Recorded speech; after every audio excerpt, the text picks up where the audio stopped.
by writer-illustrator Philip Rice, no relation to Anne Rice, though Louis and Lestat do make an appearance at one point, is a 2018 to 2019 six-issue self-published superhero-based mass crossover arc about Count Dracula's attempt to take over the world with almost every vampire you've ever heard of at his side, both public domain vampires and knockoffs of copyrighted vampires. Left to defend the Earth is only a band of 4 good vampires, with the help of Rice's original superhero team, the Apex Society. Inspired by Alan Moore's League of Extraordinary Gentlemen, crossed with Marvel Comics' Avengers and DC's Justice Society of America.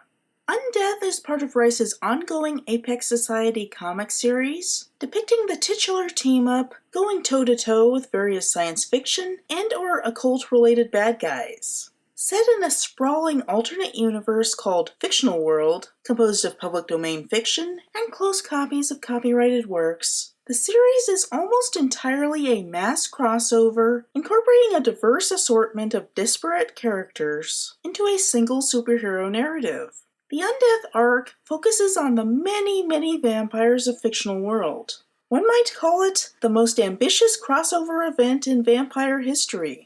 Undeath starts with an homage to the 1973 film The Satanic Rites of Dracula, about a satanic cult resurrecting the Count. We see a very similar cult that believes Dracula to be Judas Iscariot, as he is in Dracula 2000, sacrificing a helpless maiden, and Dracula is reborn in a way that resembles Billith from True Blood. Dracula proceeds to exit the chambers into the modern 1970 world, like he does in the 1972 film Dracula AD 1972. You might note that practically every beat is an homage to something or other. That is the style of Rice's Apex Society comics, as is derivative of League of Extraordinary Gentlemen, and Undeath in particular is a hailstorm of vampire references. Grateful to be back on Earth, Dracula repays his loyal followers by killing them, and then he tries to take over the world. Yeah, that's what you get when you summon Dracula. Stupid! You're so stupid! This version of Dracula is based on the 1992 Francis Ford Coppola take on Dracula, with Dracula as the historical Vlad Tepes, though his face is based more on Christopher Lee's portrayal of Dracula than that of Gary Oldman, and his set of powers and weaknesses, not to mention his scolomancy vampire origin, comes straight from the 1897 Dracula book by Bram Stoker. More than just being an evil general trying to take over the world, Count Dracula here is constructed as an arch-nemesis of the Apex Society, a supernatural supervillain in a superhero comic. The events of the Dracula novel are canonical in Undeath, meaning that in 1897 he was killed following an attempt to take over London, but now there's an added backstory that he was previously resurrected in 1949, fought the Apex Society, was defeated, and is now ready for them again as he approaches the task of world domination with a new plan: to gather vampires from around the world and assemble a huge army. He is cast as an ugly reflection of good guy leader Charles Apex, the Charles Xavier or Tony Stark knockoff who formed the Apex Society in 1930. In the first Apex Society issue, rich businessman Apex recruits his lieutenant, a Doc Savage or Namor knockoff named Rex Roman, and then the two of them go around and recruit other heroes into the Apex Society. The ugly reflection of this endeavor in Undeath sees genius nobleman Count Dracula using his power to gather allies to not save the world, but enslave it, based on his feudalistic values. In a twist on Apex and Rex Roman going around and recruiting superheroes, Count Dracula, and later his lieutenant Lord Riven, go around and recruit vampires. We first see Count Dracula visit Count Orlok from the 1922 Dracula ripoff Nosferatu. It is certainly an interesting image to see two versions of the same character talking to each other. There has to be exaggerations of the traits that make them distinctive. Orlok is characterized as a sniveling rat-like vampire who comes off as a gross scumbag for his association with the Nazis, which is a spin on the anti-Semitism in Nosferatu. The Dracula novel is strongly xenophobic, with Count Dracula as a generic evil foreigner, bringing crime and loose morals into Britain. Some have characterized it as anti-Semitic itself, but I think it's more just vaguely bigoted, without pointing fingers at Jewish people specifically. Nosferatu, however, a German production, is much more of a proto-Nazi depiction of the scary foreigner as an evil Jewish man, with many anti-Semitic characterizations of Jewish people applied to both Orlok and his Renfield, a greedy real estate boss. Many modern takes on Orlok try to lessen this impact by redesigning the character to look more rat or bat-like than happy merchant-like. Apex Society doesn't redesign him, but says that he's specifically bad for being a Nazi ally, not associating him with the guys that the Nazis target. It's a good effort, but I think that the anti-Semitism is so deeply ingrained in Orlok as a character that you need to redesign him to keep him from just being a happy merchant in a swastika. Count Dracula himself is cast as a symbolic Hitler figure while evoking Hammer horror. In contrast to Orlok's outlandish appearance, Count Dracula is made distinctive pretty much by just looking like a normal guy. The Bela Lugosi version of Dracula was previously represented in Apex Society No. 4, with the Orlok derivative Vampire, a literal vampire playing the role of Count Dracula in the fictional world version of the 1931 Dracula film. Vampire, the German word for vampire, was Stoker's original name for the character of Dracula, originally conceived of as an Austrian, and the concept of a literal vampire playing what is, essentially, Dracula, coming from the 2000 Nosferatu derivative film Shadow of the Vampire. Vampire depicted Dracula as having the trait of dying in the sunlight, as was depicted in the real-world 1943 film Son of Dracula, as his derivative of Nosferatu, but the real Count Dracula doesn't have that, while Orlok does. He is just so weak that Count Dracula is easily able to bully him into joining him. Dracula then approaches Lord Riven from John Polidori's 1816 short story, The Vampire, a friendly satire of Polidori's employer, the mad, bad, and dangerous to know, Lord Byron, depicting him as a murderous vampire bad boy, the progenitor of the whole genre. However, technically he's only a vampire in name. He bears more resemblance to the Oupir, a Slavic ghoul. Obviously there's a linguistic link, but vampires as we know them are a different beastie. Riven notably lacks fangs and chomps his victims, yet he has the roguish gentlemanly charm that was later used prominently in Stoker's Dracula. Rice's Lord Riven is a serial killer parody of Edward Cullen from Twilight, in the aesthetic of Vampire Bill from True Blood, who romances a woman until she'll give up everything to be with him, only for him to then betray her love by brutally killing her. Chomp. Dracula shows up and tells him his plan to take over the world, sharing all the vampires he's recruited. Oh boy. These include Countess Sarah Kenyon from F.G. Loring's The Tomb of Sarah, about a vampire that rises when her tomb is disturbed for renovations. Countess Dolingen from Bram Stoker's deleted Dracula prologue, Dracula's Guest. Vespertia from Rosamund Marriott Watson's 1895 poem of the same name. Sir Ozzo von Klatka from the anonymously written 1853 short story The Mysterious Stranger. Bertha Kirtle from the short story The Skeleton Count or The Vampire Mistress, of disputed origin. Gorcha from the 1839 novella The Family of the Vordalak by A.K. Tolstoy. Ethelind Fionguala from the 1883 short story Ken's Mystery by Julian Hawthorne. Teresa Beefy from the 1867 short story The Last Lords of Gardenal by William Gilbert Sr. Mrs. Omworth from E.F. Benson's 1923 short story of the same name, about two men who realize that a respectable town woman is a murderous vampire. Mrs. Stone from E.F. Benson's 1912 short story The Room in the Tower, about a man haunted by a creepy old woman vampire. And of course, Count Orlok. Is that everyone? What, you wanted more? Riven takes offense to Dracula working with a man who would sell out to the Nazis, so Dracula bullies him in the same way as with Orlok. It's established that the full moon will revive him, a power that Dracula lacks, but he just threatens to bury Riven where the full moon won't reach him, which effectively persuades him into joining. Next, Dracula approaches Carmilla, from Joseph Sheridan Le Fanu's 1872 novella Carmilla.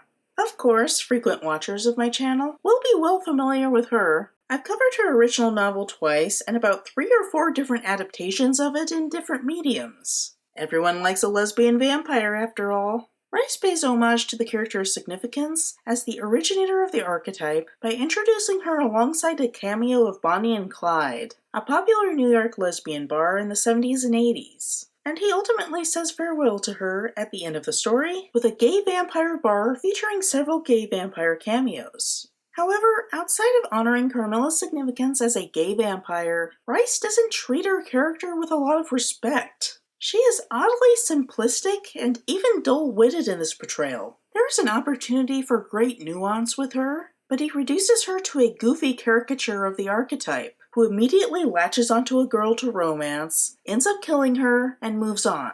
Her big introduction is observing a teen girl trying and failing to get into Bonnie and Clyde, and guiding her into an alley to make out with her. Carmilla is really forward. More styled on the nameless Karnstein Mook at the beginning of the 1970 film adaptation The Vampire Lovers, than the femme fatale that Ingrid Pitt played her as. Brushing against a rosary alarms her, and she vamps out and runs away, not unlike the Mook's boob shot brushing against Vordenberg's cross. Rice tones down the sex appeal at least, but Carmilla's general flightiness is annoying. She should be mad bad and dangerous to know, just like Riven. But Rice opts to make her sympathetic through pure stupidity. But hey, she can turn into a panther. That's fun.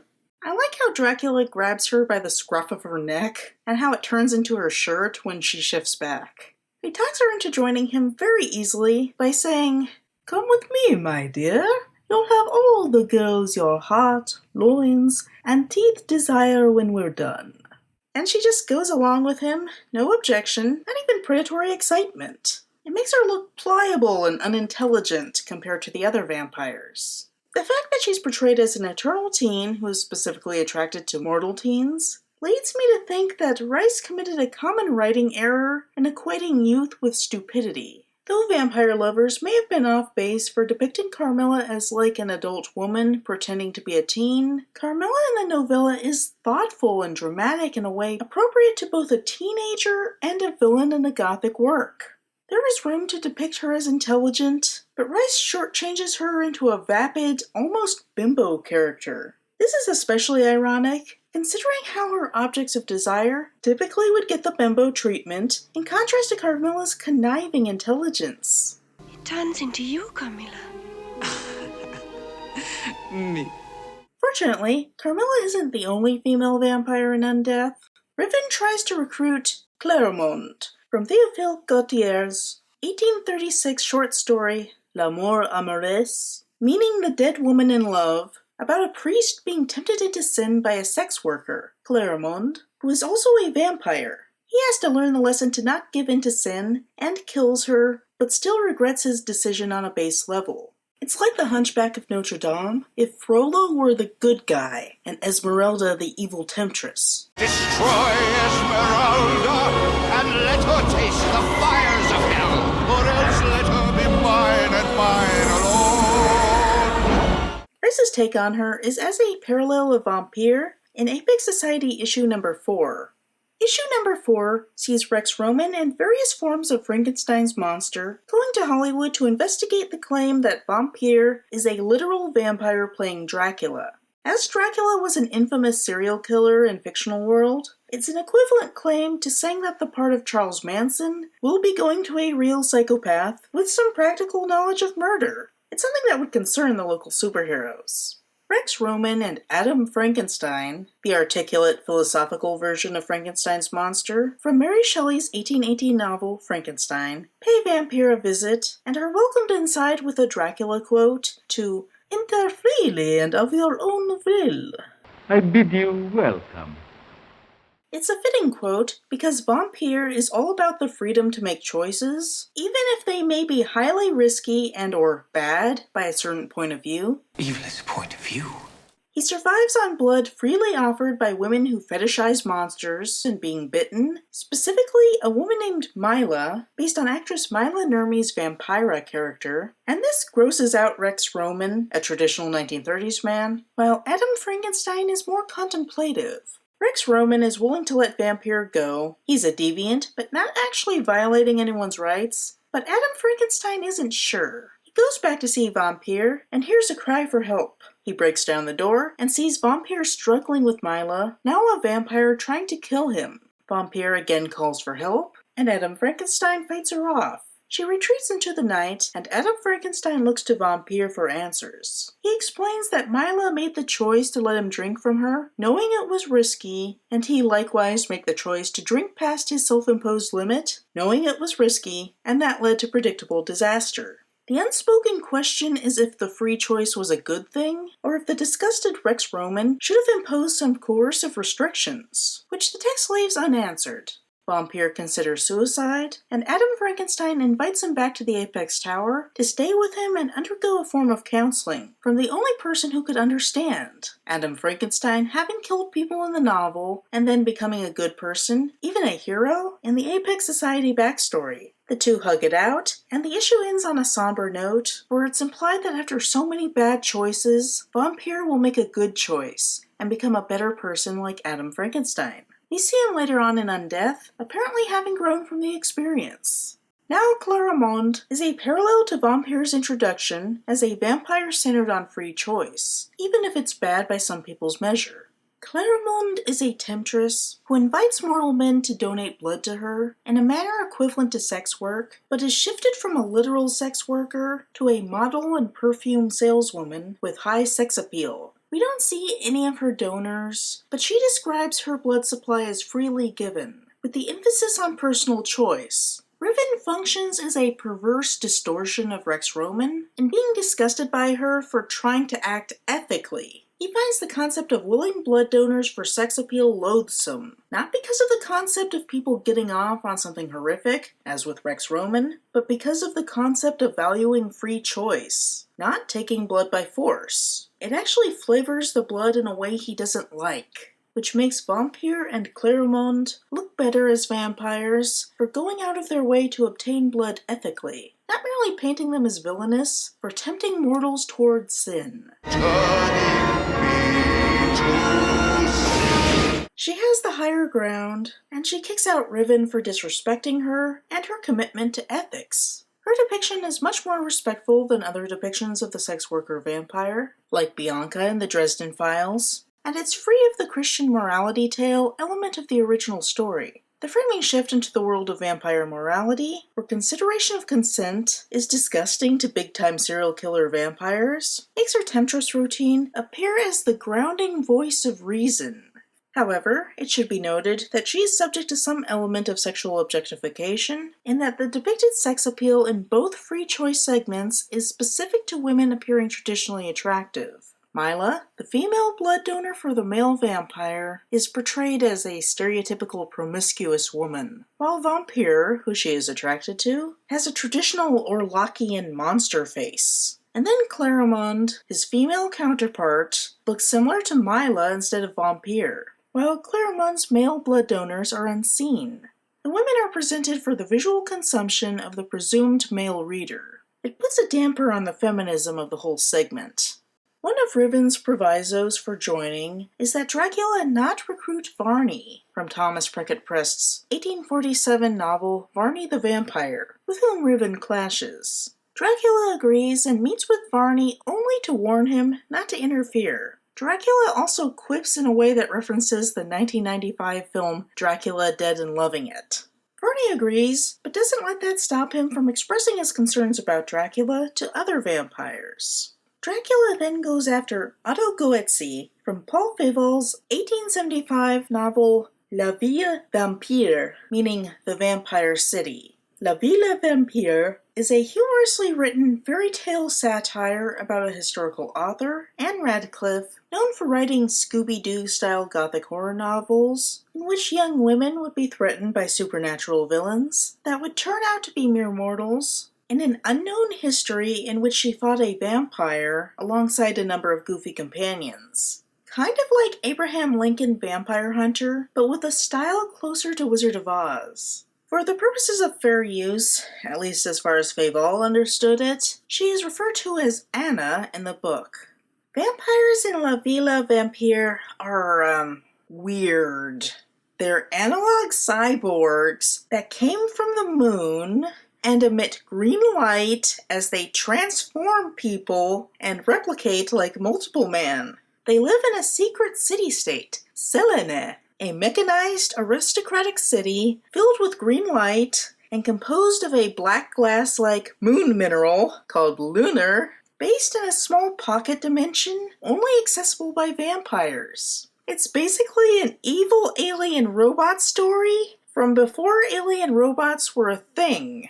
Yeah, I think everybody who claimed that vampires that sparkle aren't real vampires owes Stephanie Meyer an apology.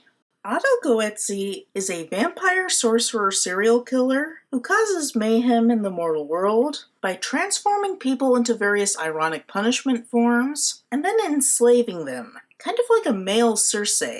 One victim, a woman named Pollybird, oddly not the person he turns into a bird, he turns into a duplicate of himself so that he can be in two places at once, being able to control her remotely. Anna briefly subjugates her to gain entry to Selene, which is less interesting than it sounds. But Anna neglects to seal the deal by drinking Polly's blood, and the vampire personality inside her eventually breaks free. Anna leads her companions to kill the first version of Goetze in an apparent victory, but then Polly becomes a reincarnated version of Goetze when the transformation's personality reasserts itself. The author goes back and forth with the names and pronouns. I mean, this is way before Ghost in the Shell, but the character is generally understood to be a male Goetze that has overridden the female Polybird's mind and body. Polly is effectively dead, only present in the sense of her body serving as the raw material for Goetze Mark II. He captures Anna and her friends, holding them in a horrific dungeon, only for the tension to break, and a satire of Radcliffe's wrap-ups, where the whole adventure turns out to be a vision of the future that Anna is able to avert, in the style of Next. She does so and gets away cleanly. Undeath supposes that it wasn't a vision, that the story actually had consequences, and we get a look at what happened after it ended. Somehow Anna got away and apparently went the way of Buffy the Vampire Slayer and massacred the Selene vampires, leaving only Goetze alive. Though Goetze wasn't a person of great authority in his original community, he took control of Selene and opened its gates to vampire refugees. Vampires unable to make it in the world as evil fiends. All of them homages to various copyrighted comedic vampires, like the Count von Count from Sesame Street. Dracula sees potential. He leads his vampire army and invades Selene to induct its citizens to his cause. He is condescending to Goetze in a way that borders on transphobia, insisting on calling him Pollybird, when that's his host body, something irrelevant to his current identity. While Dracula is more than a touch problematic as a villainous trait, specifically he's a racist, the framing itself is problematic because it doesn't suggest that his attempts to undermine Goetze's confidence by calling attention to his feminine origins are anything other than a product of two vampire leaders butting heads. The original story is only vaguely queer for playing with gender depictions, but in the modern context of transgender philosophy, Goetze Mark II bears a distinct resemblance to a transgender man, and Dracula thereby resembles a transphobe, dead-naming his opponent to undermine him. Even though it is an indistinct depiction of a trans person, the way Dracula focuses on the gender aspect to imply that Goetze is somehow lacking is a queerphobic element. Dracula kills Goetze and takes over Selene. The few vampires who oppose him are killed by his minions, including Carmilla and Sarah. I like the presence of female minions. He makes a speech to the vampire refugees, saying that they're superior for being vampires and should want to rule the world under his command. A new power is rising!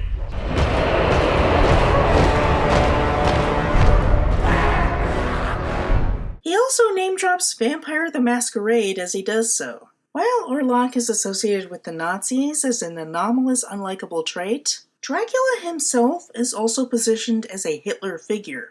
Dracula likes being in control of the refugee vampires, but he likes the city itself for its occult significance. Rice expands on Selene and its lunar origin by merging it with both Ib from H.P. Lovecraft's 1920 short story, The Doom That Came to Sarnath, an ancient city of a migrant race of beings from the moon, associated with green light. And because it's Lovecraft, they also resemble anti-Semitic caricatures.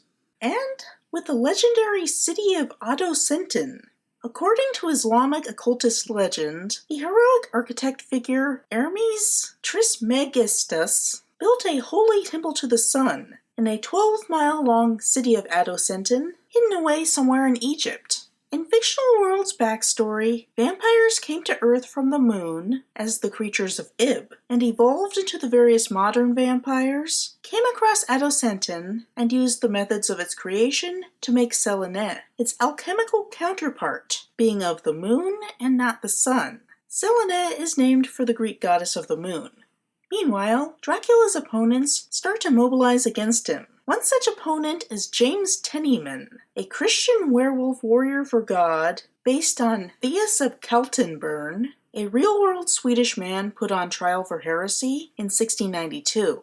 Theus claimed to be a Christian werewolf who actively served God along with other werewolves. It didn't work out so well for Theus, who was judged to be a pagan trying to turn people against God, but Rice ran with the concept of Christian werewolves. Tennyman fought against Dracula in 1949, lost an arm from it, but replaced it with magic armor, not dissimilar from Edward in Full Metal Alchemist, and continued to fight vampires and other supernatural bad guys. Now that Dracula is back and gaining power, he recruits Blackula knockoff Prince Mazinkpi.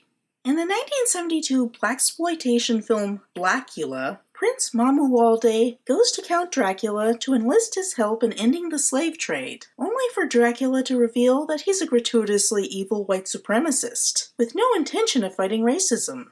He terrorizes Mamuwalde and his bride, and symbolically enslaves him by turning him into a vampire in Dracula's image, dubbing him Blackula and locking him in a coffin. Blackula escapes in the modern 1972 and performs the original story of Dracula with a black spin, which has some thematic depth about the lasting effects of slavery in the modern world, and how the black community still suffers from this cultural trauma.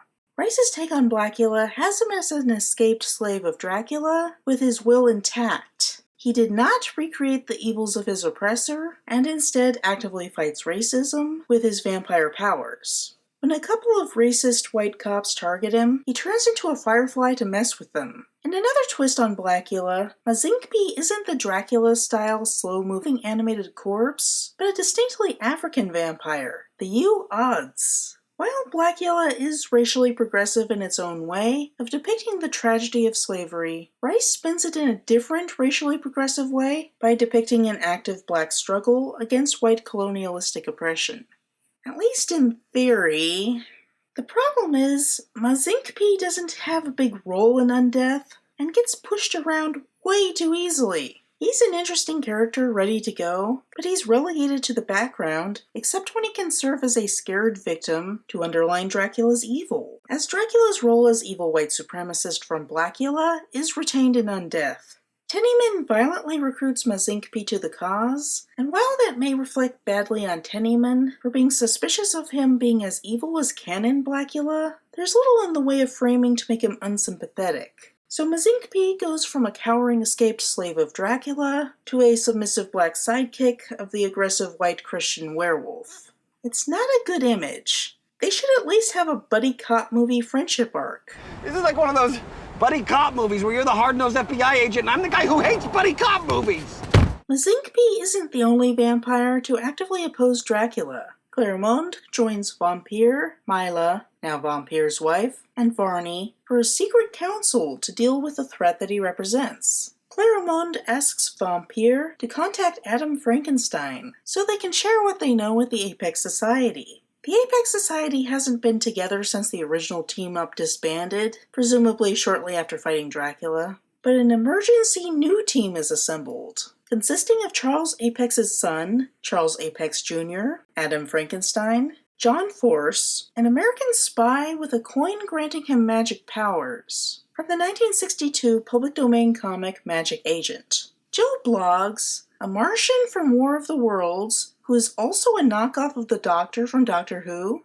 Baron Vordenberg, the vampire researcher in Carmilla, who assists in killing her, here upgraded into an elderly leader of a vampire hunter organization, who assisted in killing the rest of the Karnstein vampires in his youth. And Vordenberg is also allied with Tennyman and Mazinkpi. The Apex Society sends Tennyman to attack and abduct Riven at a vampire strip club, filled with copyrighted parody characters, including Drake from Blade Trinity, a Culebra of From Dusk Till Dawn, Spike from Buffy and Angel, Vampirella from the comic series of the same name, Mitchell from Being Human, and Radu from Subspecies, in addition to Riven. While some of them are villains, it comes across as weird for all of them to just be minions of Dracula. Dracula. Poncy bugger owes me £11 for one thing. Consider Spike, for example. Even at his most villainous, it's emphasized that he fights for himself, for his own pleasure and adrenaline, and that he specifically will oppose a demon with vision who would radically change the world and end his good time eating freely among the human population. You've got people. Billions of people walking around like Happy Meals with legs.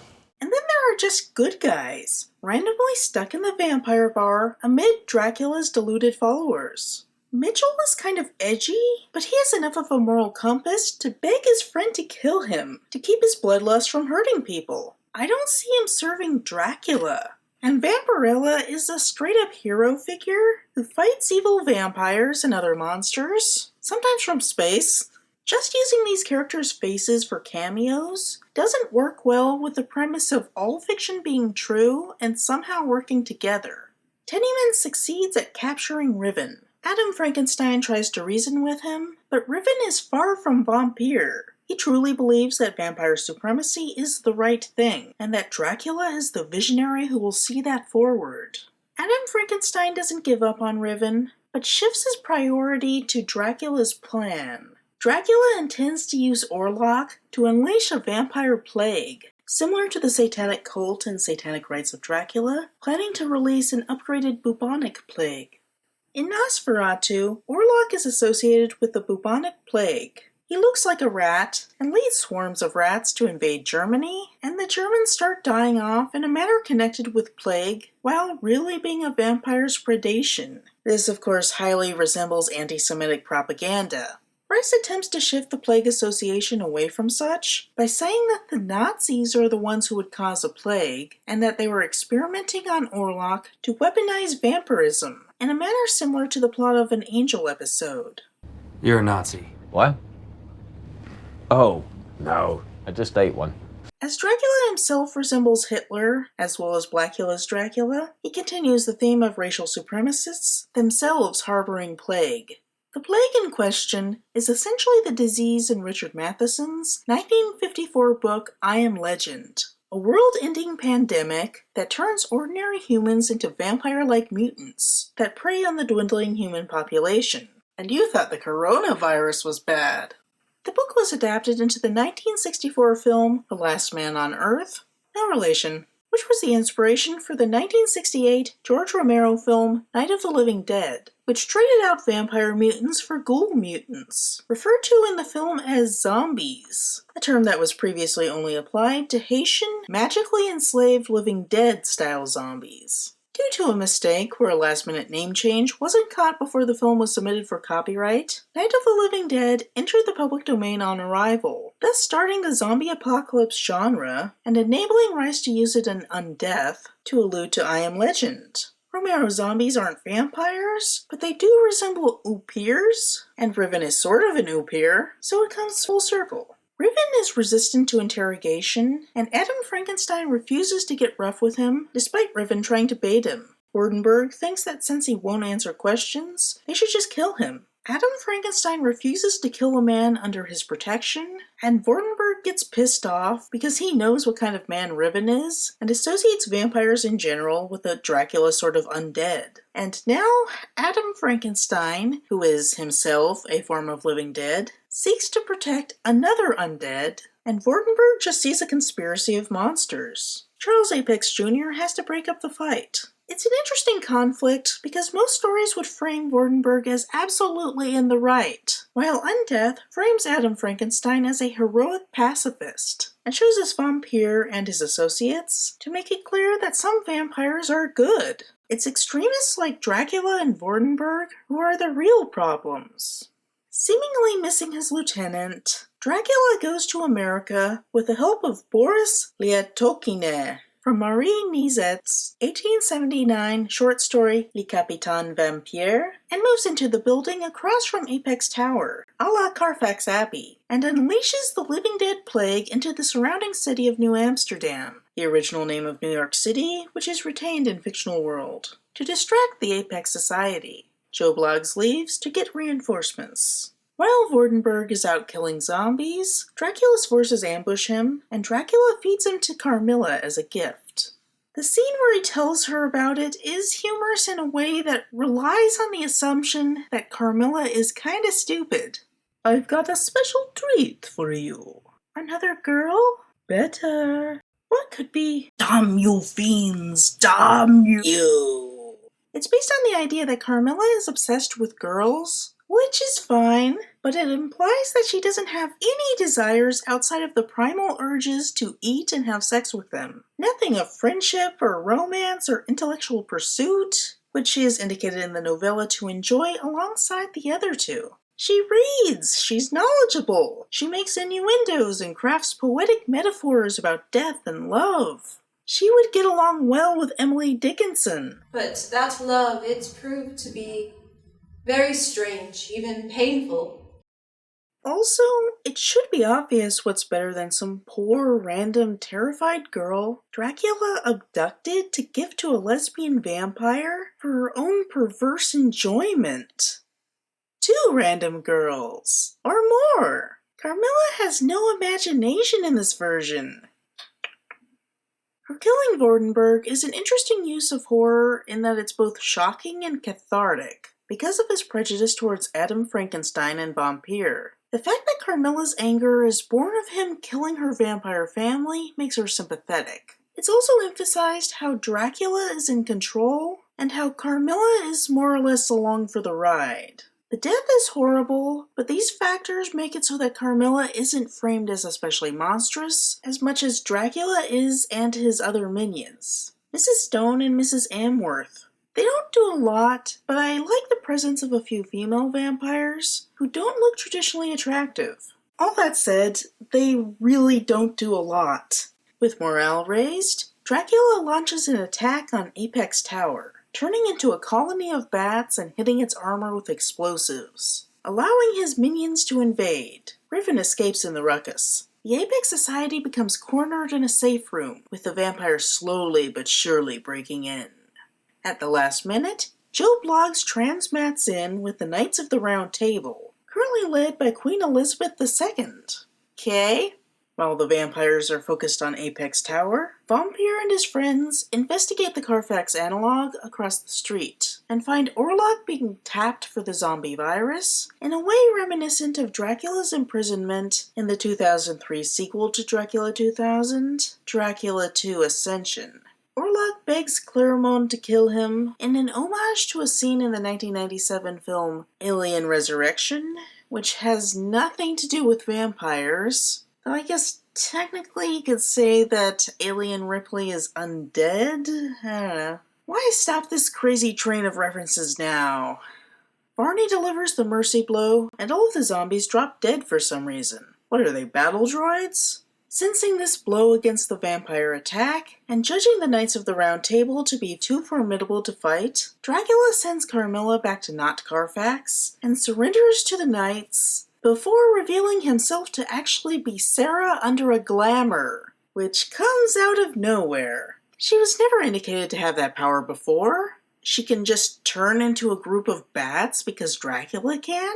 Why is she even playing second fiddle to Dracula? She has god powers.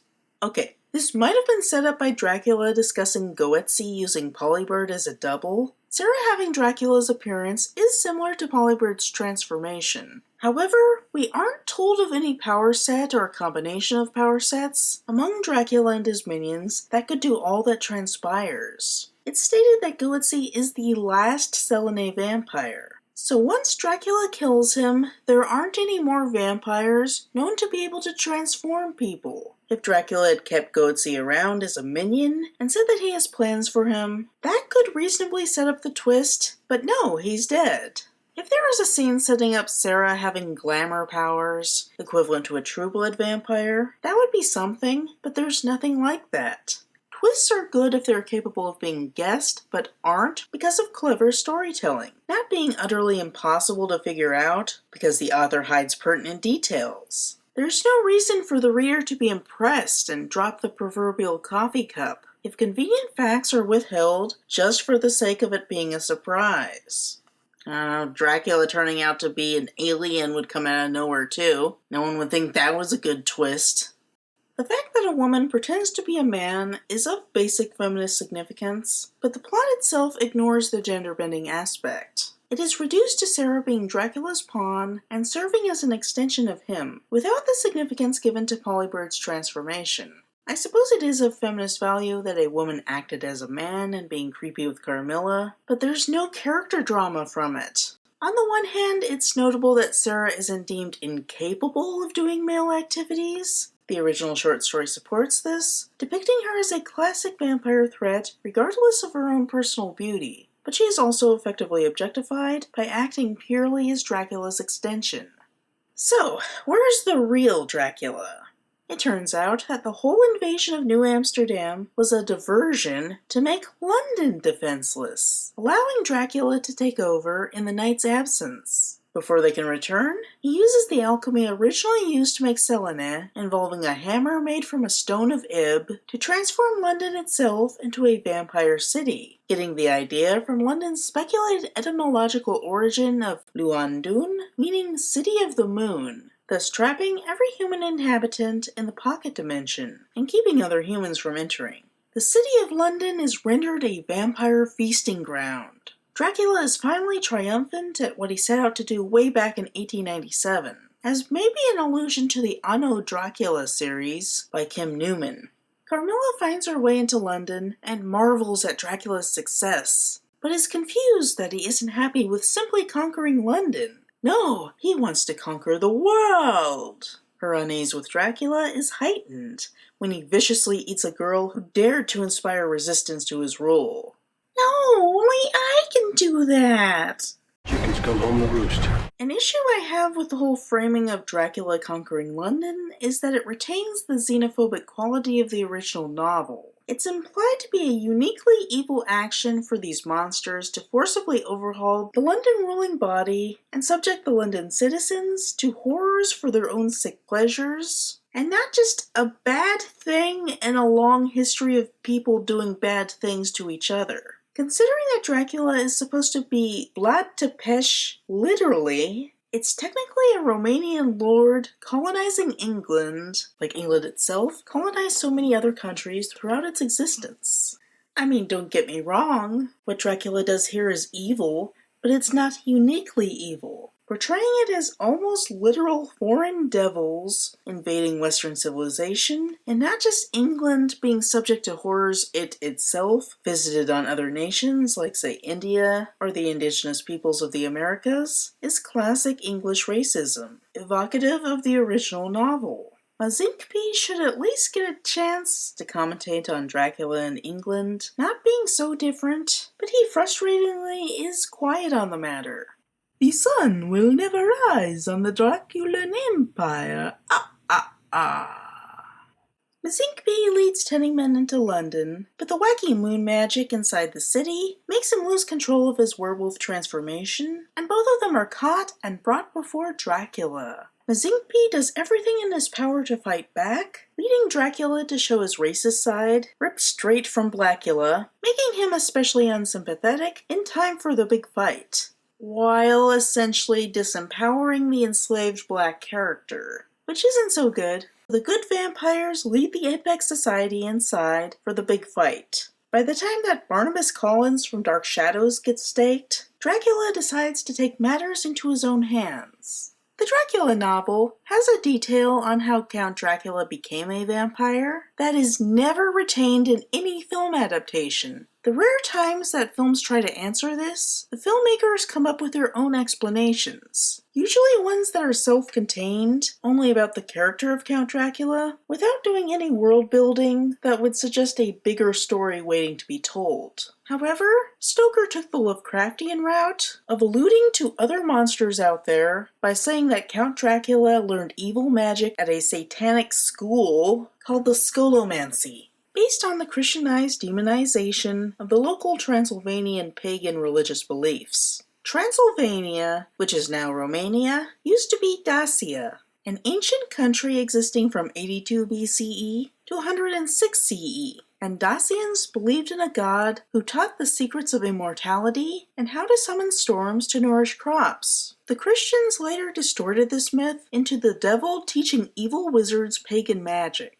At some point, a dragon started to be used as a symbol for storms. So the legend incorporated riding dragons into the things that evil wizards were taught to do. The epithet Dracula, meaning son of a dragon, started being applied to the terrible Vlad Tepes, and Stoker got the idea to have his Count Dracula be an evil wizard who learned at the Scolomancy and turned himself into a vampire through the power of his vast intellect. It is only mentioned twice in the novel. It's a blink and you'll miss it detail, so it keeps getting ignored in film versions. Rice noted this detail, and in Undeath, he connects it with another detail in The Doom That Came to Sarnath, where the horrible denizens of Ib worship a great old one, Bakrug, also known as the Great Water Lizard. You know, a dragon. Seeing his hold over London threatened, Dracula draws from his Scolomancy lessons to use the Hammer of Ib to summon Bakrug, a giant dragon for him to ride in the middle of the Thames. Oh my god, this story's absolutely bonkers. Now this bears a distinct resemblance to Game of Thrones Season 8, Episode 6, The Bells, in which Daenerys Targaryen invades King's Landing from the back of a dragon. The citizens ring the bells of surrender, but this only sets off her bloodlust, and she delivers a vicious attack evocative of 9/11. Even her most faithful companions are stunned and realize that she's a tyrant who must be removed from power. It's impossible to know if the comic was directly inspired by the episode. Rice could have planned this out well in advance, but the pages were uploaded one at a time, and the Dragon ones came out 2 months after The Bells aired, so it remains a possibility. Another point of comparison is The League of Extraordinary Gentlemen, in which Professor Moriarty, from some of Sir Arthur Conan Doyle's Sherlock Holmes stories, uses anti-gravity technology from H.G. Wells's 1901 novel, The First Men on the Moon, to build a war airship from which he can bombard London. It's possible that Rice always intended Dracula to do something on the order of Moriarty, and incorporated the dragon aspect after watching Game of Thrones. Like the Mad Queen of Westeros, Dracula rains fire from above, a weapon of mass destruction on wings. Carmilla watches the devastation in a manner comparable to Tyrion watching Daenerys, and she decides that she has had enough, and confronts him on the Bakrug's head, turning into mist and a nifty power that she doesn't demonstrate anywhere else. Great! Would have been nice to know that she could do that. What are you doing here, child? I'm here to end this insanity, and stop calling me child. The moment is badass, but Carmilla's righteous rage feels unearned. She hasn't really done anything to earn reader sympathy beyond not being as bad as Dracula. She's acted like an idiot with violent tendencies. Carmilla's "stop calling me child" doesn't make sense because she hasn't acted like she should care before. She didn't have enough of a personality to clash with Dracula over it, or even look annoyed. Until it happened, I didn't realize that Carmilla found it condescending. I thought it was just a reference to their relative ages at the point of transformation into vampires, or Dracula being 2 centuries older than her. The scene is set up as a moment to make you shout, "Yeah!" But it doesn't have the necessary build. I like Carmilla as a general character throughout her various adaptations, but she has been so shortchanged throughout Undeath that I don't think that she should be the one to get this badass moment. Clairemont or Varney are each more logical as the big opponent at this point, a little rewriting to be more prominent, and Mazinkpi could also work. Hell, Riven could work! He could realize that Adam Frankenstein treats him better than Dracula, and if he's going to be anyone's minion, it might as well be the guy who actually respects him. When you have a situation like this, where rewriting is needed to justify the character moment, and several characters could be the one to star in it, it points at serious problems with the writing of the character involved. Carmilla wounds Dracula, but he recovers enough to threaten her. Tennyman and Mazinkpi jump in and fight Dracula as well, somehow both making it up to the Backrug's head. One might wonder how. Mazinkpi can turn into a firefly, but Tennyman can't fly. He's a wolf. Of course the wolf flies. Dracula goes for the hammer, but Carmilla gets there first. Bitch, you do not have the will to wield the hammer of Eve. Shut the hell up, old man. Again, it's an awesome moment, but only because of the character that Dracula has been built up to be. It should be an awesome Carmilla moment, but it could basically be anyone in her role. I don't know if the scene is particularly alluding to something, but the use of the slur bitch makes me think of Buffy, who opposes various male villains who also use that slur, including the Dracula-like Lothos in the 1992 film Buffy the Vampire Slayer. Buffy is built up as a character people initially disrespect because she seems like a stereotypical vapid teen girl, but who is a person with a rich emotional life and is deserving of respect just like anyone. She subverts horror movie tropes as the girl who assumes the role of hero and not weak damsel, but is also deserving of respect just for being a person. Lothos tries to dominate her in a sexually charged way, and she breaks free from his thrall, he calls her a bitch, and she kills him. Comparing this to Carmilla fighting Dracula, it's clear that Carmilla's characterization is lacking. She has the initial characterization of being a vapid teen girl, but nothing is done to subvert this assumption beyond making her somewhat sympathetic by having her family dead and not being as bad as Vampire Hitler. Carmilla disables Dracula. The three heroes then jump off the Backrug, and she unsummons it before it trashes St. Paul's Cathedral. She destroys the Ib Stone. Was that Hammer horror? And London returns to normal. You know, the colonizers and not the colonized. Don't scare me like that, colonizer. What? My name is Everett. Yes, I know. Clairemont kills Riven, who is immediately animated by the full moon. She kills him again, and he animates again. She kills him again, and he animates again. It's kind of the vampire equivalent to the Hulk beating up Loki. The Apex Society and the Knights of the Round Table surround Dracula's weak form. Queen Elizabeth moves to kill Dracula, but Carmilla stops her because killing Dracula would make them lose control of him again, just like the other times they killed him. Locking him up would be better because he would be contained and kept helpless. Because she ended up helping, they let Carmilla go. Mazinkpi thanks her before she wanders off, and she displays far more character now in the brief panels of relating to another vampire exploited by Dracula than in all of her appearances before the Dracula fight. Mazinkpi still doesn't have much of a role either. Even now, he's mostly just a framing device for Carmilla to reject her role as Countess Karnstein and set out to do something new. Become a bartender at a gay vampire club, serving True Blood to a series of gay vampire cameos, including Louis and Lestat from that Other Rice's works, Manor and Har from the 1885 short story Manor by early gay rights activist Karl Heinrich Ulrichs, and Carmilla's own web series counterpart. I'm not sure how they can exist in the same universe, but okay. What the frilly hell is this? Vampire and the other good vampires also make it out okay.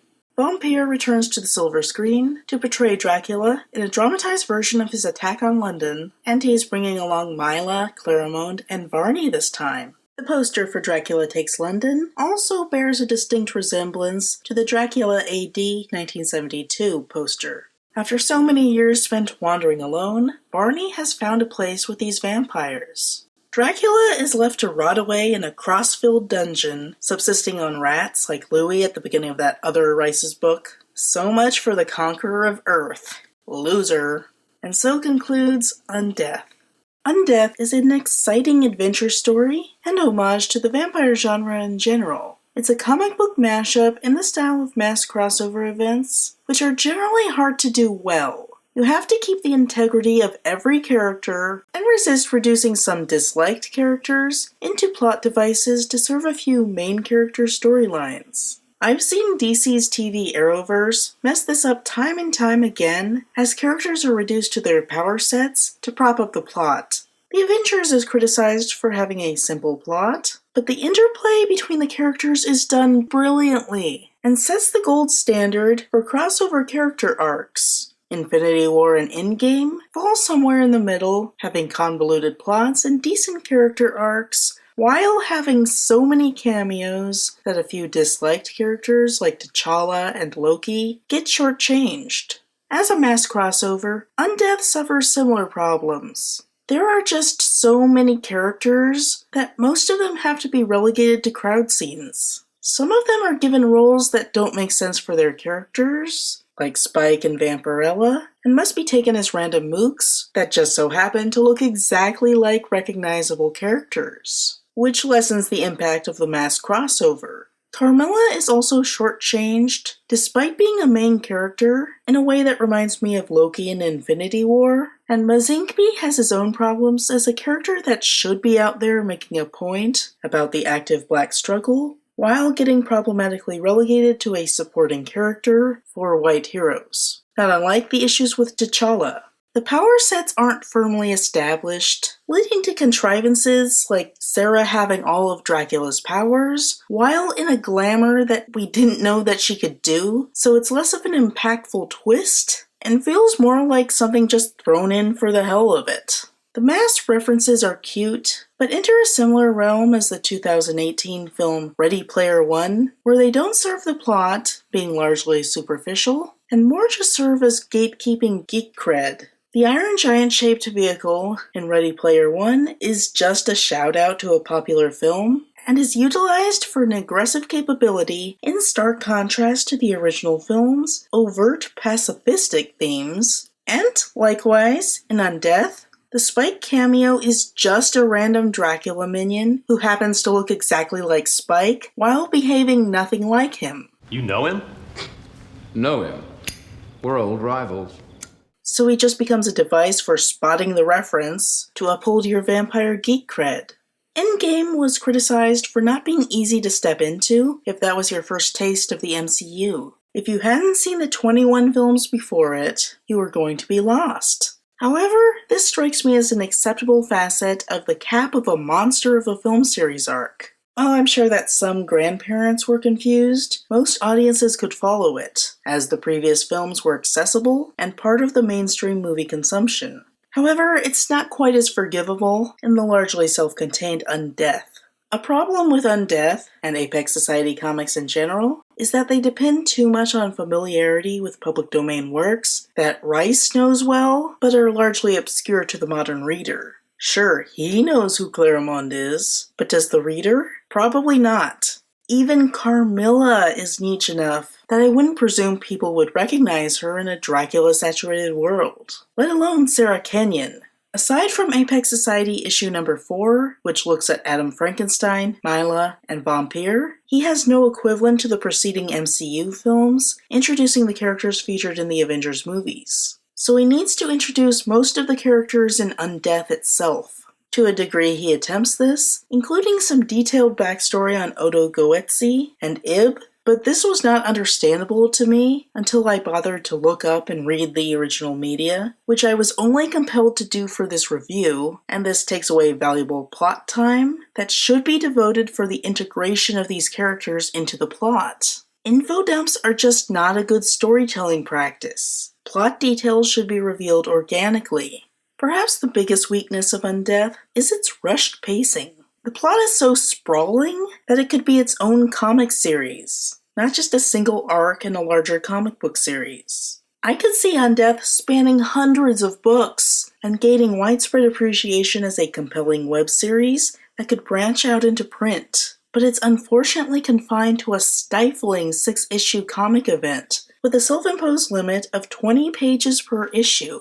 The reason for this seems to be that Rice has a terribly short attention span. The Apex Society comics overall, jumping around constantly, unable to settle for a slow buildup of characters and themes, and instead partaking in short arcs with different team-ups and settings, and it is to the series' ultimate detriment. Another issue is the art style. Rice is a good artist. He has many detailed character portraits in his portfolio. However, he decided to make his Apex Society comics in an unappealing effort at capturing the look of a specific comic book style seen in works like Hellboy. But it misses the mark by a lot, and it's not good to lower quality when you can go higher. His comics could be as pretty as that of Stepan Sejic if he wanted, but he shot too low.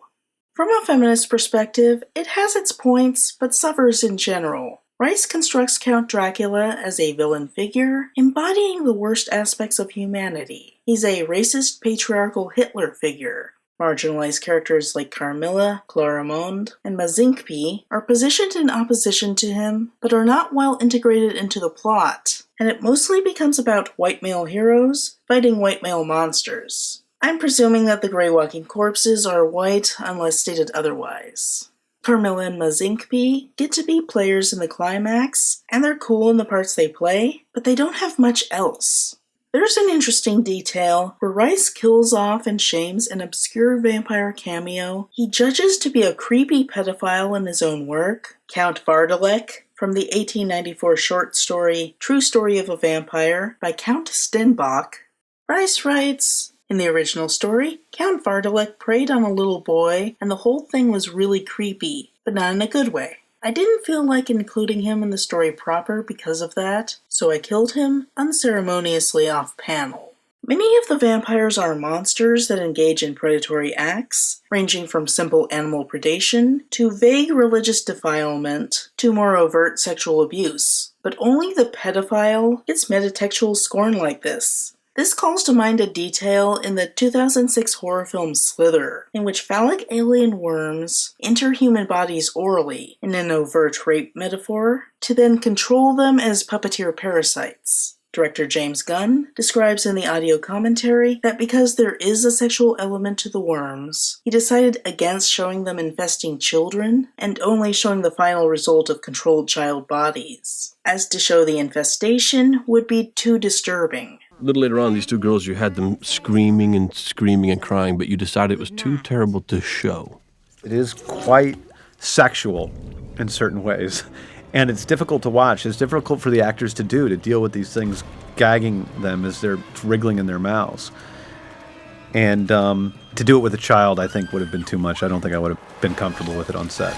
This suggests that the element of rape is used as a bit of sexual entertainment, when used to depict women and teen girls menaced by the phallic worms, which can be compared to the use of metaphorical sexual violence in the horror genre in general. A worm between the legs of a teen girl in the bathtub is an allusion to an iconic scene in A Nightmare on Elm Street, with the bladed glove of Freddy Krueger, itself a sexual threat. The fact that Undeath follows Sliver in scornfully dismissing a pedophile monster, while featuring other sexually violent monsters front and center, makes me think that Undeath engages in a True Blood style of using vampire rape metaphors as sexual entertainment. I'll fuck you, and then I'll eat you.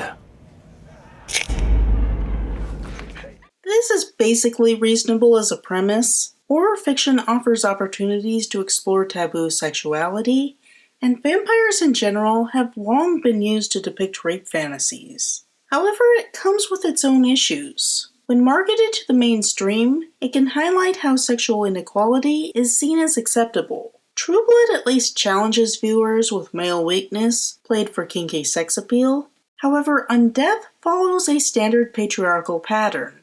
A beautiful woman is sacrificed to raise Dracula. Riven kills women he's attracted to. Carmilla hunts teen girls she's attracted to. Dracula referencing her teeth and loins desiring a female bounty from his invasion efforts, and Sarah's Dracula delivering them to her off-screen. The Culebra and Vampirella are strippers admired by male vampires for random eye candy, and craggy Vampire courts beautiful Mila, while beautiful Clarimonde courts off-screen men.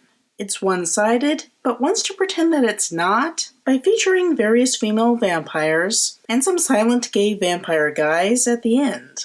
While the larger-than-usual female cast is appreciated, not enough is done with it. If Undeath was at least twice as long and had Carmilla and Clarimonde, and maybe some of the cameo vampires, actively engaging with the premise, I could see it being weighted by the female character presence to give it a significant feminist value. But Rice's self-imposed limit makes that impossible. In light of this, I think he should have cut the clunky plot elements of Selene and Ib and focused more on character. Turning London into a vampire city is fun, but it's hard to understand given the necessary info dumps, and there's not enough character development. Joe Bloggs barely does anything before he's saving the day with the Knights of the Round Table, who themselves barely do anything. So I would either cut Selene and Ib, or lengthen the issue count, preferably the latter.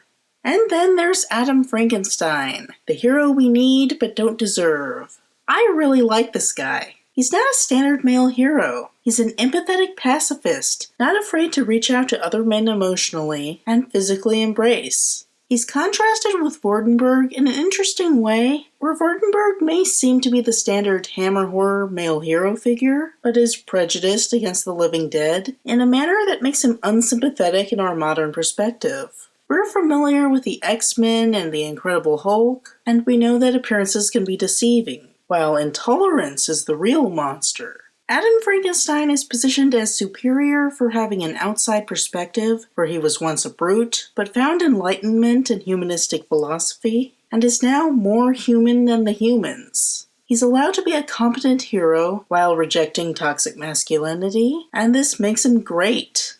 My one complaint is that you really do need to read Apex Society number 4 to really know who he is, instead of allowing Undeath to be self-contained.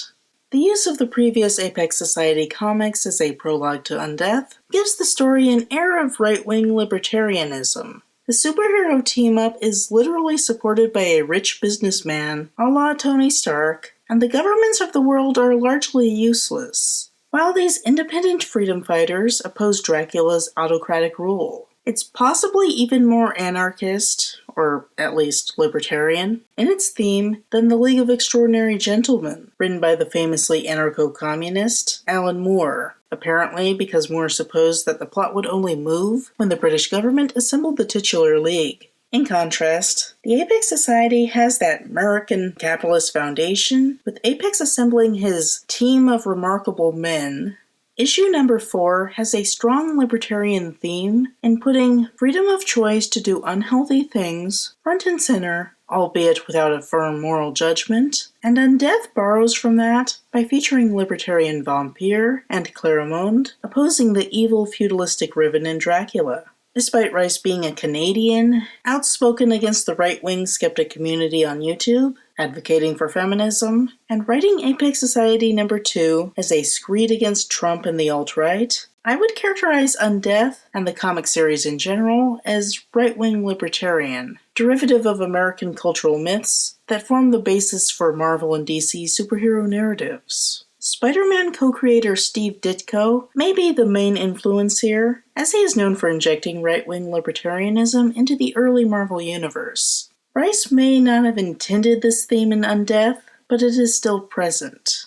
Overall, Undeath is a fun, ambitious work, but is ultimately too overreaching and has some clunky story problems. You can judge it for yourselves. I'll leave the link in the description box. Read it freely and of your own will.